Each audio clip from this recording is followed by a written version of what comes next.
Eric Haugen. Check the description box below for the links and all the information. Look, I got a baritone electric guitar.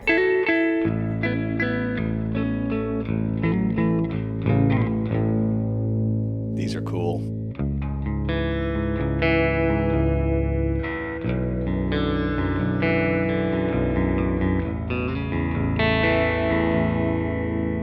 What tuning am I in? I put this thing, so baritones typically, by the way, they're tuned a fourth lower than regular guitar. So what would have been your low E string is now a low B.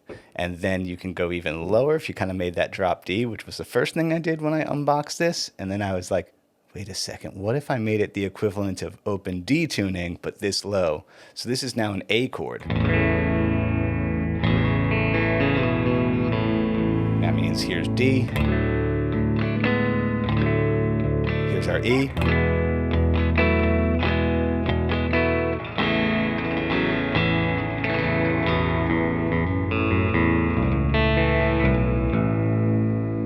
Which makes this thing just the droniest low. There's almost something funny about the way they sound, but at the same time, they're also very sad.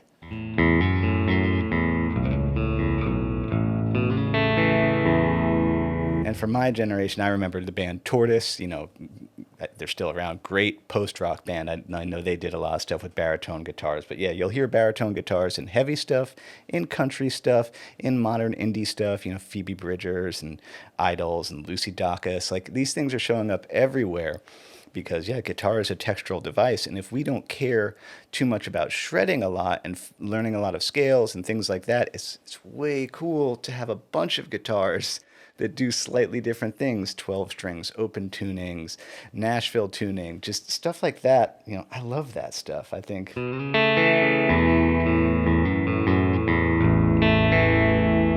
Because I could never shred, and so I was always more interested in they can make so many different sounds, and they still can, and that's why I think, guitar will always remain relevant,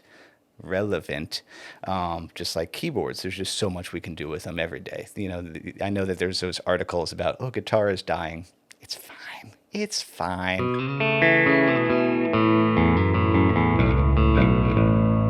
So let's talk about the first thing that I'm doing here. I love to do this in open tunings. I gotta make a video about this. You grab like a fifth power chord, on the low strings, and you can just kind of move that around and with the random open strings and see what happens.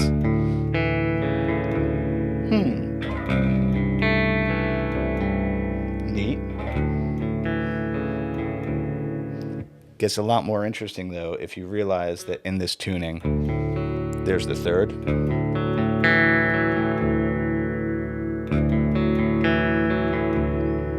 I can make it a minor third. I can make it sus4. If I want to be weirder, I could make it, I think I go up to this 6 chord. Now it's the 9th, but I could have made it minor third.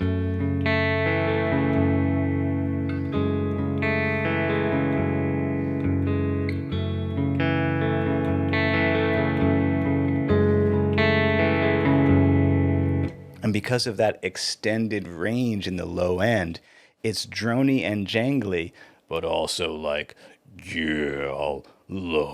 so low, and I just think that's the coolest sound.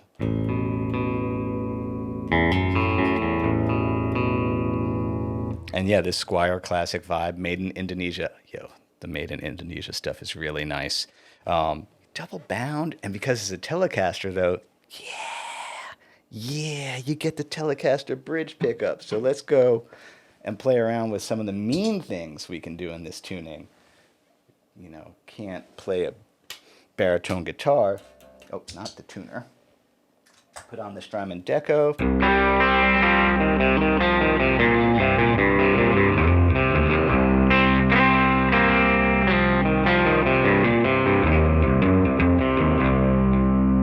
Well, that starts to actually sound like...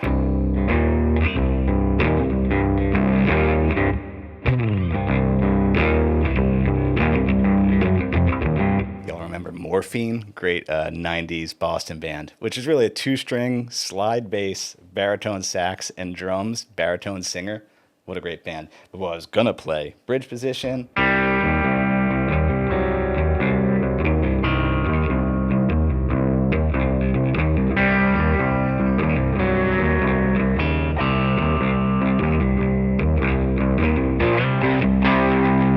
Joe Gore's opening of Tom Waits Going Out West. I don't know if he did that on a baritone, but you sure can. Oh, wait. And this is not baritone either, but you could do it in this tuning.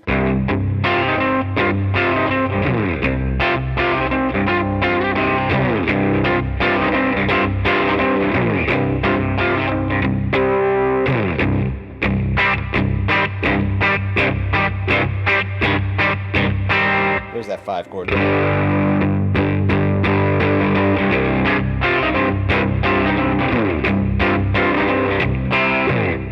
Fun. So yeah, now I've stepped in it. Now we're going into the mean side of the instrument, which, yeah. I don't know, people need to know this. Telecasters in general, the bridge position on a Telecaster, even this stock pickup, nothing special, is just one of the meanest sounds.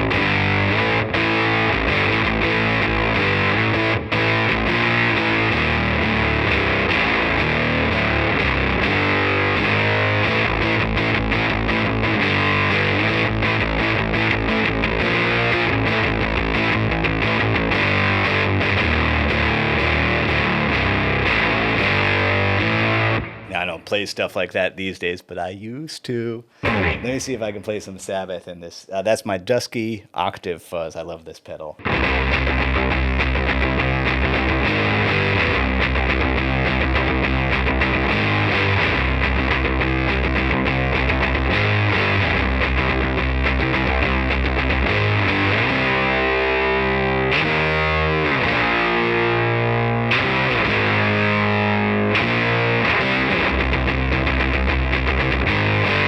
Remember that turnaround.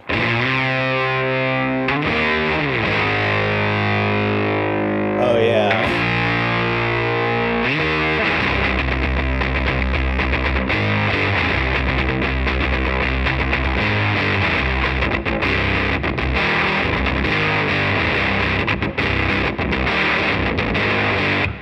Yeah, that's fun.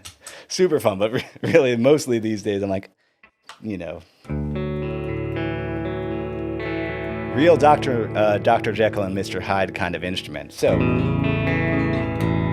some things to consider. This thing absolutely gets into bass guitar range. So, the way I think you would use this is either you're in a band where there's 2 guitars and you don't have a bass player, common situation, or you're a bass player and you want to switch around. Because like I said, this gets down to low A in this tuning I have it set. So that's pretty darn well into your bass player territory. So you're either going to double up exactly what they're doing, or like I said, just do floaty things to get out of the way, or really simple things that could support like the classic, like double the bass and do like ticky-tacky things like they used to do. Here, let me put on my fancy new headphones and pull up a backing track here and show you what I mean. Yep, this is like a Beatlesy sounding thing. Yep, I'm still in shot.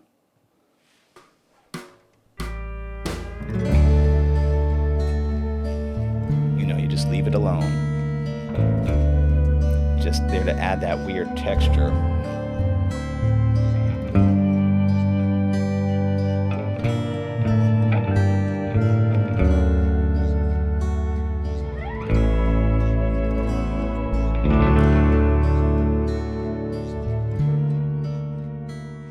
You know what I mean? Not doing a lot, but like I said, it has that like I said, it's sad but funny almost at the same time, which that's cool. And like I pointed out earlier, you can even do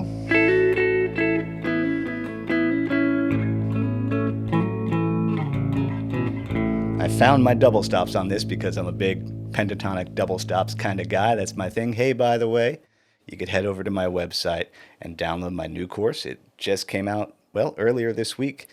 Guitars and pentatonic double stops. If you purchase it through my website, it helps me out a lot. You just go there, you click on the page that says courses, and then you can poke around and watch the preview for it and decide if you want to do it. It makes a big difference to my bottom line for the year if you do it that way.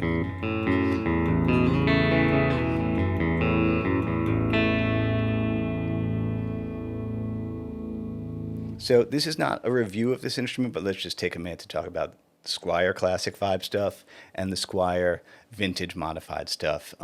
Great guitars for the money.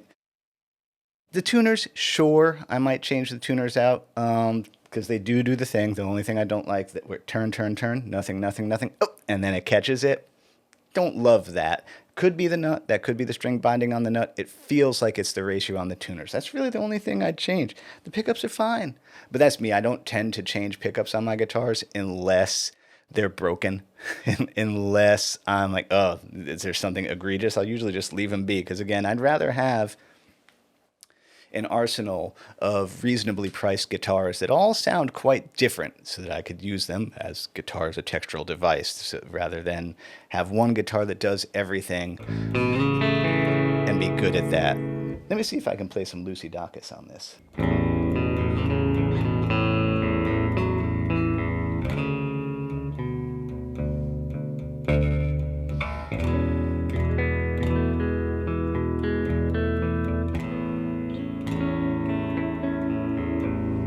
Night Shift. I think I covered everything I needed to do. I play all the little songs. Oh no.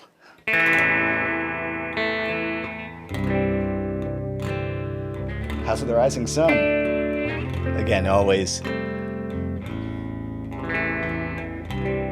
Yeah, I guess I gotta do a lesson about how to do chords in these open tunings. Maybe I'll do that next week. Although I might have a new amp next week to talk about, the Supro Amulet.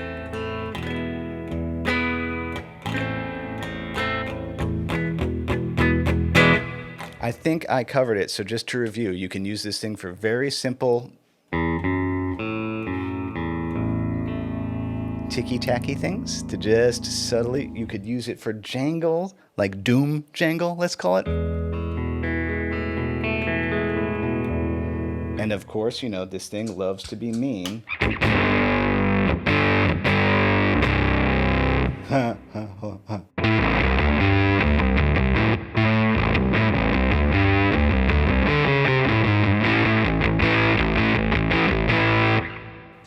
But that's not me these days. That was me, 10 years ago.